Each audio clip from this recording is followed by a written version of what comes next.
ஆ என்ற எழுத்துக்கள் சொற்களை பயன்படுத்தக்கூடாது.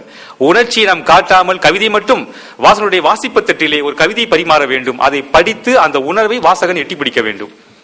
அடுத்து கற்பனை, உருவகம், குறியீடு, ஓமை, இருண்மை, பிரச்சாரம் இவற்றை ஐக்கூ ஏற்காது.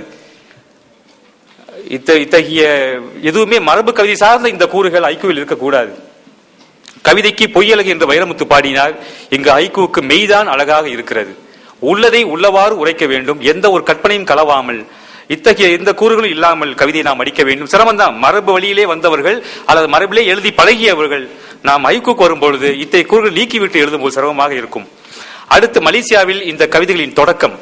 மலேசியாவில் ஐக்கூ கவிதைகள் தோன்ற தமிழக ஐக்கூ கட்டுரைகளும் கவிதைகளும் அடிப்படையாக இருந்துள்ளன. குறிப்பாக கவிக்கோ அப்துல் ரஹ்மானின் மின்மினிகள் என்ற ஐக்கூ குறித்த கட்டுரை மலேசியாவில் 1991 ஐக்கூ கவிதைகளின் தோற்றத்துக்கு வழியமைத்துள்ளது. இந்த கட்டுரைக்கு பிறகுதான் தமிழகத்தில் கூட இந்த கட்டுரைக்கு பிறகுதான் தமிழகத்தில் அதிகமான ஐக்கூ முயற்சிகள் நடைபெற்றன. அதுபோல மலேசியாவிலும் இந்த கட்டுரைக்கு பிறகுதான் மலேசியாவில் ஐக்கூ கவிதைகள் தோற்றம் காண தொடங்கின. கிடைத்துள்ள குறிப்புகளின்படி மலேசியாவில் தொடக்கத்தில் ஐக்கூ கவிதை எழுதியவராக துரை முனியாண்டி என்பவரை குறிப்பிடலாம். அவர்தான் முதல் முயற்சி மேற்கொள்கின்றார். அவரின் கவிதைகள் ஐக்கூ வடிவத்தில் இருந்தாலும் அவை மரபு மீறிய கவிதைகளாக இருந்தன. எடுத்துக்காட்டுக்கு 2 கவிதைகள். மனைவியின் வேதனை கணவனை தின்கிறது, பிரசவ வார்டில். வாசலில் பிரம்மச்சாரிகள். அது மனைவியுடைய பிரசவ வேதனையை பார்த்துக் கொண்டு கணவன் உள்ளே இருக்கின்றான்.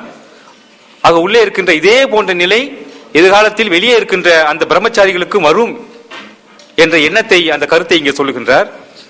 கை குழந்தையும் கையுமாக நிற்கிறாள் ஒருத்தி, பஸ்ஸில் முடவர்கள். இடம் பிடித்துக் கொண்டு உட்கார்ந்து விட்டார்கள். ஆனா கையிலே குழந்தை வைத்துக் கொண்டு போய் நின்று கொண்டிருக்கின்றாள். ஆக அவர்களை பார்த்து நீங்க என்ன முடவர்களா என்று கவிஞர் கேள்வி கேட்கின்றார்.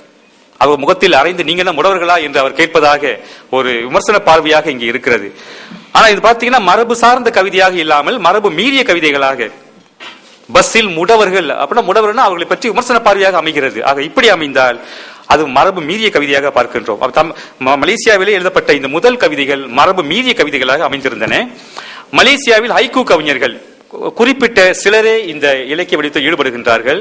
AS குணா இங்கே வந்திருக்கின்றார். அந்த படைப்பாளிக்கு வந்திருக்கின்றார். குணா எழுதுங்க குணா, அவர்தான் AS குணா. அடுத்து A தேவராஜன், கோ புண்ணியவான், சுவாசிப்பவன், பா ராமு, நா பச்சை பாலன். அடுத்து ஒரு பேர் விடுபட்டு இருக்கிறது, PS வெங்கடேசன், அவரும் வந்திருக்கின்றார்.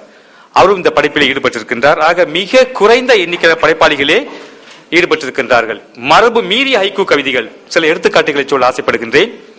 வெட்ட வெட்ட வளரும் விரல் நகங்கள். வெட்ட வெட்ட வளரும் விரல் நகங்கள் காதல். ஏதோ 2 வரியிலே ஒரு விடுகதையை போட்டு அது விடையாக காதல் என்று சொல்லுகின்ற அந்த விடை இங்கு வந்திருக்கிறது. பா ராம் எழுதுகின்றார். இது ஐக்கூவா என்றால் இது ஐக்கூ மரபு மீறிய ஐக்கூ. இது மின்மணிப்பா குறும்பா என்று சொல்லிவிட்டு போகலாம். அடுத்து இதே மாதிரிதான் பல கவிதைகளை பார்க்கின்றோம். பின்னி பிணைந்த 2 கரு நாகங்கள், ஓ அவள் சடை. பெண்ணின் சடையை கரு நாகங்களாக பார்க்கின்றார், உருவப்படுத்துகின்றார். இதுவும் மரபு மீறிய ஐக்கூ தான். மரபு மீறாத ஐக்கூ. அப்படி என்றால் எது மரபு மீறாத ஐக்கூ கவிதைகள்? இக்கவிதைகளில் கற்பனை, குறியீடு, ஓமை, உருவகம், புதிர்த்தன்மை போன்றவற்றை காண முடியாது. கவிஞன் தான் கண்ட காட்சியை, பெற்ற அனுபவத்தை குறைந்த சொற்களில், இதுதான் சிரமம், மிக குறைந்த சொற்களில் ஒரு நிலப்பட கருவியை போல் மிகைப்பட காட்டாமலும் குறைத்து காட்டாமலும் பதிவு செய்கிறான். ஐக்கூ கவிதைகளின் அந்த அர்த்தங்களை கவிஞனே விளக்கிக் கொண்டிராமல் வாசகனே படித்து சுவைத்து மகிழும் இனிய அனுபவத்துக்கு வழிவிடும் தன்மையை இக்கவிதைகளில் காணலாம். சரி, அடுத்து பாடுபொருள்கள். இப்ப என்னுடைய கட்டுரை குறிப்பாக பாடுபொருளை நோக்கிய படைப்பாக இருக்கிறது. ஐக்கூ கவிதையின் பாடுபொருள் ஜப்பானிய கவிதைகளை பார்க்கும்போது அதிகமாக இந்த இயற்கைக்கு மீறல், எளிய உயிர்களுக்கு இரங்கல், இவைதான் அதிகமாக பார்க்க முடியும். அடுத்து வருகின்ற பாத்தீங்கன்னா காதல் உணர்வு, பெண்ணிய சிந்தனை, சமுதாய பார்வை என்பதெல்லாம் தமிழுக்கு ஐக்கூ கவிதை வந்த பிறகு இதனுடைய பாடுபொருள் இப்போ பன்முகமாக மாறி இருக்கிறது. எதையும் பாடலாம், நம்முடைய வாழ்வியல் அந்த எல்லா கூறுகளையும் நாம் பதிவு செய்ய முடியும் என்ற நிலை இப்போது தமிழுக்கு வந்து விட்டது. ஐக்கூவிலே நாம் செய்கின்றோம். மலேசியாவில் இந்த ஐக்கூ கவிதைகள் இப்பொழுது பன்முகம் கொண்டதாக மாறி இருக்கிறது. எதையும் பாடலாம், நம்முடைய வாழ்க்கையை பதிவு செய்யலாம் நிலை வந்து விட்டது. முதலாவதாக இயற்கைக்கு மீளல். சங்ககால கவிஞர்களைப் போல இந்த ஐக்கூ கவிஞர்களும் குறிப்பாக ஜப்பானிய கவிஞர்கள் இயற்கையிலே மனம் தோய்ந்து அந்த இயற்கையை ரசிப்பவர்களாக இருக்கின்றார்கள். ஏன்னா அங்கு 4 வகை பருவங்களின் மாற்றங்களை மிக அதிகமாக பார்க்க முடியும்.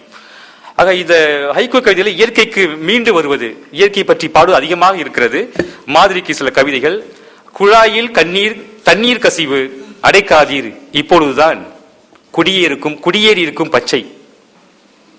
ஆக தண்ணீர் வரட்டும், பரவாயில்லை, ஒழுகி கொண்டிருக்கட்டும், அதனால் அங்கு பச்சை புல் வளர்கிறது என்று கவிஞர் கூறுகிறார். எங்கள் வீட்டு தேங்கிய நீரில் நிலாவை சென்று வெளியே ரசிக்க வேண்டாம், தேங்கியிருக்க தண்ணீர் நிலாவை ரசிக்க முடியும் என்று சொல்லுகின்றார். பெய்ய தொடங்கியது மழை, நல்ல வேலை, குடை இல்லை. ஆக மழை பெய்தால் குடையை தேடுவோம். இங்க குடை இல்லாமைக்கு கவிஞர் இங்கு மனம் குதூகலிக்கிறது. செல்லமாய் தாளாட்டு, சுகமாய் உறக்கம், கூரையில் மழை துளி, தெளிந்த நீருக்குள் தோரணம் கட்டும் சாலையோர மரங்கள். இந்த ஐக்கோவை நேசிக்கின்ற உள்ளம் இருந்தால்தான் அந்த நீரிலே தோரணம் கட்டுகின்ற அந்த மரங்களை பார்க்க முடியும், அனுபவிக்க முடியும். உடைந்தால் என்ன, இதுவும் அழகுதான். உடைந்தால் என்ன, இதுவும் அழகுதான். குளத்தில் நிலா. உடைந்து போனால் நம்ம மகிழ்ச்சி அடைவோமா? இங்கு உடைந்தால் பரவாயில்லை, அந்த உடைந்த நிலா கூட அழகாக இருக்கிறது என்று கவிஞர் கூறுகின்றார். அடுத்து எளிய உயிர்களுக்கு இரங்கல். நான் முன்பு சொன்னது போல அந்த ஜென் தத்துவ பார்வையோடு பார்க்கும் பொழுது எல்லா உயிர்களையும் சம உயிராக மதிக்கின்ற அந்த ஒரு பார்வையை, விசாலமான பார்வையை நமக்கு ஹைக்கூ தருகிறது. எல்லாரையும் சம உயிரியாக பார்க்கின்ற ஒரு நிலை. அதனால தான் பாத்தீங்கன்னா ஹைக்கூ கவிதையிலே தவளை, நத்தை என்றெல்லாம் எளிய உயிர்கள் இடம்பெறுகின்றன. தொலைபேசி கம்பி அருந்தது, இனி எப்படி வரும்? தொலைபேசி கம்பி அருந்தது, இனி எப்படி வரும்? என் வீட்டுக்கு அணில். நீங்களே அதை படித்து சுவைக்க முடியும். பூக்களை பறிக்காதீர்கள், செடியிலே இருக்கட்டும், பசியோடு தும்பி. இங்கே நான் வருத்தப்படுவது பூக்களுக்காக அல்ல, அந்த தும்பிக்காக. பூக்கள் இருக்கட்டும், தும்பி அது தேனை பருகட்டும் என்று கூறுகின்றோம். இந்த புயல் மழையில் எங்கு பதுங்கும் எங்கள் தெருநாய்? மழை பெய்கிறது, தெருநாயை பற்றி சிந்திக்க நேரம் இருக்கிறதா? இங்கே கவிஞர் சிந்திக்கின்றார். பூக்களை அடுத்து கோபுர வீட்டில் விரிசல், ஒண்டி வாழும் எலிகள். சாக்கடையில் இன்னும் சில கவிதைகள். சாக்கடையில் வீசாதீர் பழைய உணவுகளை, பசியோடு பூனை. வண்ணத்து பூச்சியை விரட்டினேன், வண்ணத்து பூச்சியை விரட்டினேன், வழியில் சிறுவர்கள். உணவை கொஞ்சம் சிந்தி உண்ணுங்கள். உணவை சிந்த வேண்டாம் என்று சொல்லுவார்கள். உணவை கொஞ்சம் சிந்தி உண்ணுங்கள், எறும்புகள் வரும் நேரம். அடுத்து காதல் உணர்வு. ஜப்பானிய கவிதைகளை பார்க்கும் பொழுது இந்த காதல் உணர்வுகளை அதிகமாக பார்க்க முடியாது. 1000 கவிதைகள் படித்தால் தேடி பார்த்த போது 2 கவிதைகள் கண்ணுக்கு தட்டுப்பட்டன. ஆனால் தமிழுக்கு வந்த பிறகு நம்முடைய காதல் உணர்வுகளை பதிவு செய்ய இந்த ஐக்கூ கவிதைகள், இந்த வடிவம் நமக்கு கை கொடுக்கிறது. சில மாதிரிக்கு சில கவிதைகள்.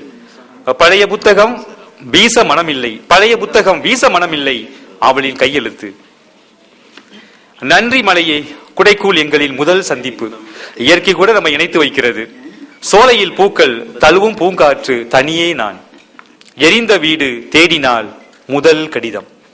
இப்படி சொல்லிக்கொண்டே போகலாம். இன்னும் சில மாதிரிக்கு சில படைப்புகள். வேறுபாடில்லை எனக்கு, எதிர் வீட்டில் அவள். வேறுபாடில்லை எனக்கு, எதிர் வீட்டில் அவள், வானில் நிலவு. அடுத்து பெண்ணிய சிந்தனையை பார்க்கின்றோம். இன்று சமூக வாழ்க்கையிலே பரவலாக தோன்றி வளர்ந்து வரும் இந்த பெண் சிந்தனைகளும் இப்பொழுது இந்த படைப்பில் இருக்கின்றன. குறிப்பாக பெண்கள் எதிர்நோக்குகின்ற இந்த குடும்ப சமூக வாழ்க்கை சிக்கல்கள், அவர்களின் மன உணர்வுகள் இந்த ஐக்கூலும் பதிவாகி இருக்கின்றன. கல்யாண வீடு, பின்புறத்தில் விதவை பெண். மாதா மாதம் பொட்டு வைக்கிறாள் விதவை.